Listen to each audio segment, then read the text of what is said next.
Hello दोस्तों, welcome to my blog. और आज के ब्लॉग में हम आए हैं देहरादून वंदना राव जी के ऑफिस में। और आज का ब्लॉग वंदना राव जी से स्टार्ट करेंगे। हेलो, नमस्कार आप सभी को। आशा उम्मीद करती हूँ कि आप सभी लोग स्वस्थ होंगे। अभी समय हो रहा है 2:30 और आप सभी का स्वागत है संदीप सेमवाल ब्लॉग में। और आज के ब्लॉग की शुरुआत करेंगे हम मेरे ऑफिस से। चलिए आपको ऑफिस दिखाते हैं। तो आप देख सकते हैं ये वंदना राव जी का ऑफिस है।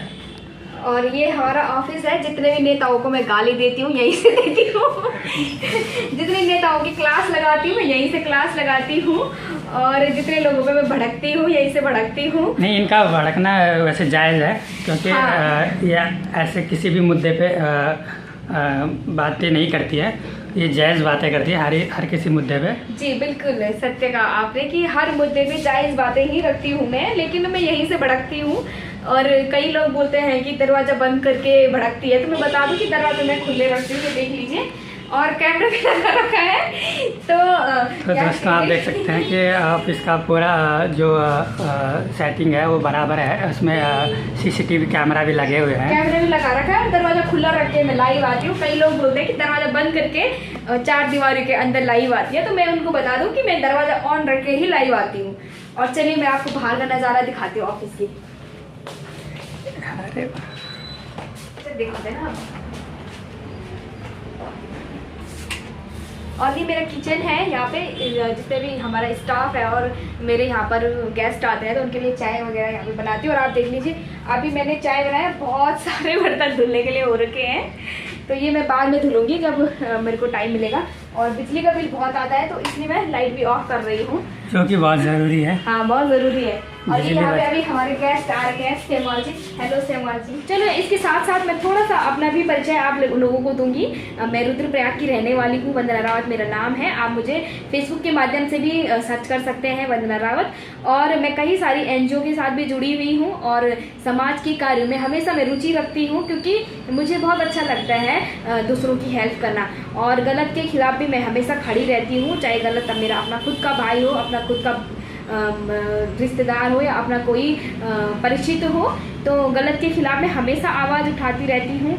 और ज़्यादा से ज़्यादा कोशिश करती हूँ कि मैं सच्चाई को दिखा सकूँ। और ये तमाम जानकारी आपको मिलने वाली है संदीप सेमवाल ब्लॉग पे। इसको ज़रूर शेयर और सब्सक्राइब करें। ये बताती हूँ मैं आजकल की कुछ नई खबरें आपको जो हमारे उत्तराखंड में हो रहा है।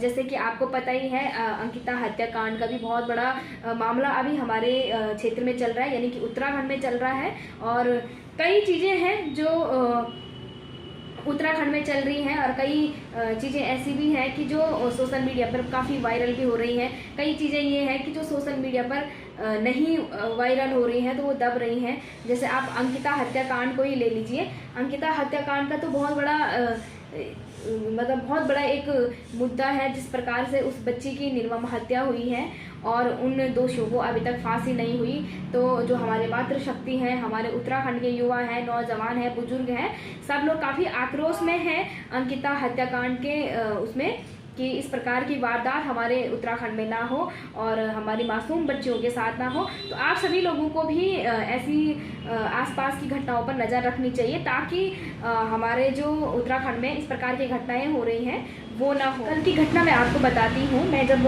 यहाँ से कारगिल चौक से पलटन बाज़ार जा रही थी, तो पलटन बाज़ार से मुझे कुछ सामान खरीदना था, तो मैं वहाँ से सामान खरीद के घर वापस आ रही थी मैजिक में। हमारे यहाँ पे नॉर्मली लोकल में ऑटो, विक्रम, मैजिक ये सब चलते रहते हैं, ई-रिक्शा वगैरह। तो शाम को करीब 6 बज रही थी, तो 6 बजे करीब मेरे साथ मेरा भाई था और हाथ पे सामान था। तो मैंने मैजिक में बैठी। मैजिक में जब हम लोग आ रहे थे तो उसमें कम से कम 9 सवारियाँ कंपलसरी होते हैं, 4 इधर 4 इधर और एक थोड़ा आगे। तो 9 सवारियाँ हो चुकी थी। तो वहाँ से जब कारगिल ये परेड ग्राउंड से गाड़ी कारगिल के लिए आई, तो एक शायद हमारे टीरी गढ़वाल से थे बुजुर्ग, तो उन्होंने सरस्वती विहार जाना था। वो सरस्वती विहार के लिए उन्होंने ड्राइवर को स्पेशली बोल दिया था कि भैया मुझे सरस्वती विहार उतार देना, और ड्राइवर ने ये बात माइंड नहीं की। वो उस बुजुर्ग को सरस्वती विहार से आगे ले आया, 1-1.5 किलोमीटर आगे, और बीच रोड पे उतार दिया। जब मैंने उस बात का विरोध किया कि भैया जब आपको बता रखा था तो आपको वहाँ पे उतार देना चाहिए था, तो वो थोड़ा सा मेरे पे चिढ़ने लगा कि आप मैं थोड़ी ख्याल रखूँगा बार बार ये वो सो। तो उस टाइम में चुप हो गई, मैंने कहा चलो कोई बात नहीं, होती है गलती। फिर जब मैं आगे आई, मैंने कारगिल चौक उतारना था, तो मैं ये मथुरा वाली चौक से थोड़ा आगे आ गई, तो पवन मार्बल्स वहाँ पे पड़ता है, तो वो लेफ्ट हैंड साइड में है। तो मैंने लेफ्ट हैंड साइड में वहाँ से सीधा बंजारा वाला के लिए आना था।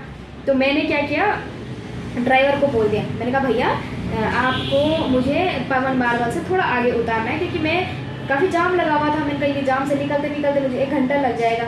तो ड्राइवर ने गाड़ी नहीं रोकी, क्योंकि वो थोड़ा सा नशे में था या पिए खाए में था, तो उसने गाड़ी नहीं रोकी। मेरे साथ कई सारे पैसेंजर बैठे हुए थे, वो अंकल तो उतर गए थे बीच रास्ते में, उसको उतार दिया था अंकल को, और उसके बाद भी हमारे साथ काफ़ी लोग बैठे हुए थे। तो सबने इस बात का विरोध जताया कि वो बोल रही है तो रोक क्यों नहीं रहा। उसने कहा कि मतलब जाम लगा हुआ है। तो पहले तो उसने रेड लाइट क्रॉस की रॉन्ग साइड से।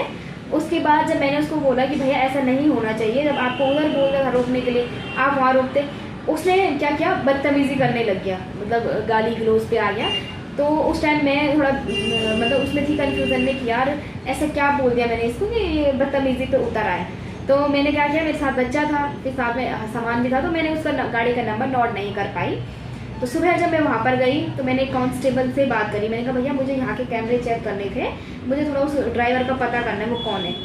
तो उन्होंने कहा कि चलो कोई बात नहीं, उन्होंने ड्राइवर का पता निकलवा दिया, उसकी फ़ोटो समेत मेरे पास आ गए। और वो ड्राइवर कहाँ का था, टिहरी का।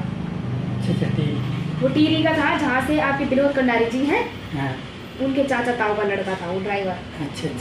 और जब मैंने थाने में कंप्लेंट करी तो मैंने उसको बुलाया, मैंने कहा आओ और अपनी गलती कबूल करो, उसके बाद जो भी हमारी मतलब तुम्हारी सजा तय होगी, चालान होगा गाड़ी का या जो भी होगा आपको भुगतना पड़ेगा, कि ठीक है।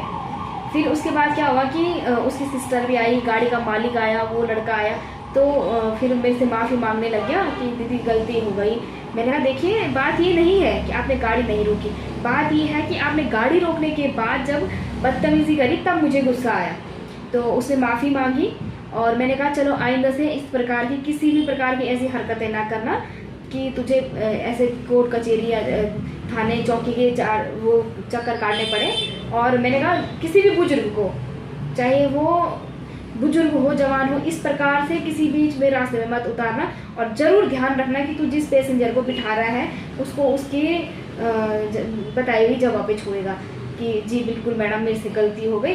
तो माफ़ी मांगी। फिर मैंने बोला था जो भी था हमारा, जो मैंने एप्लीकेशन वगैरह दी थी, तो मैंने कहा जब माफ़ीनामा आ गया तो मैंने फिर उसको माफ़ किया और केस को क्लोज़ किया वहीं।